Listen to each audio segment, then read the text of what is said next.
संत गोरा कुम्हारिंग का जन्म मराठवाड़ा के ढेरडोकी गांव में हुआ। वह विट्ठल के बहुत ही बड़े भक्त थे। उनकी पत्नी संताई और उनका एक नन्हा सा बेटा भी था।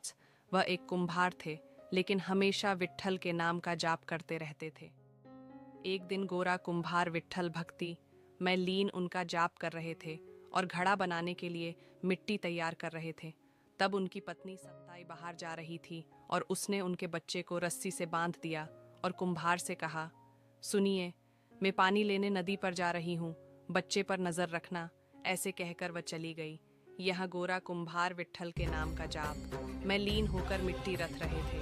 विट्ठल विट्ठल जय हरि विट्ठल, विट्ठल विट्ठल जय हरि विट्ठल, विट्ठल विट्ठल जय हरि विट्ठल। उनका बच्चा अपने पिता की ओर प्रेगने लगा। कुछ भी देर में बच्चा मिट्टी में आकर भेंट गए। गोरा कुम्हार विट्ठल भक्ति में उनके जाप मेली मिट्टी रोड़ रहे थे। कुछ ही देर बाद संताई नदी से पानी लेकर आई और उसने पूछा, अरे हमारा बच्चा कहाँ है? लेकिन गोरा कुम्हार अभी भी विट्ठल के नाम का जाप करते मिट्टी रौदने में मग्न थे। अचानक उनके पत्नी का ध्यान मिट्टी पर गया। मिट्टी लाल हो चुकी थी और वो जोर से चिल्लाई और रोने लगी। उसकी वह चीख सुनकर कुम्हार का ध्यान टूट गया और आसपास का चित्र देखकर वह बहुत दुखी हुआ। अरे, आपने यह क्या किया? मिट्टी पर कदम रखते समय आपको यह भी पता नहीं चला कि आपका अपना बेटा आपके पैरों के नीचे है। आपने अपने बच्चे की जान ले ली है। विट्ठल, क्या हुआ मेरे हाथों से? अपनी यह कैसी भक्ति है? आपकी भक्ति के कारण मेरा बेटा मर गया। धिक्कार है ऐसी भक्ति पर और ऐसे भगवान पर। विट्ठल के बारे में ऐसे शब्द सुनकर गोरा कुम्हार ने सताई पर हाथ उठाया। मुझे मत छुओ, आपको आपके भगवान की कसम है। यह सुनते ही गोरा कुम्हार अपने जगह पर रुक गया और उस दिन से उन्होंने अपने पत्नी को छुआ तक नहीं, ना ही उसके हाथ का बनाया भोजन उन्होंने प्राशन किया। वह दोनों दुखी रहने लगे।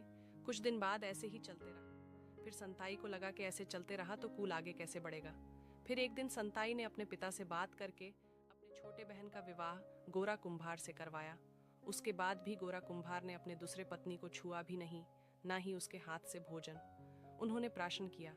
यह देखकर वह दोनों बहनें दुखी हुईं और चिंतित रहने लगी। एक दिन उन्होंने आपस में विचार किया और रात के समय गोरा कुम्हार के सोने के बाद उनके बाजू सो गई, यह सोच के कि उन्होंने किसी भी पत्नी को छुआ तो उनका कुल आगे बढ़ेगा।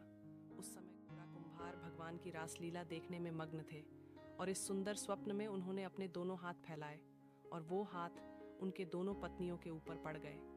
उनके स्पर्श से उनका सपना टूट गया और वो उठ गए। हैरान होकर उठ गए। उन्होंने कहा, हे विट्ठल, मैंने क्या कर दिया? इन हाथों से मैंने अपने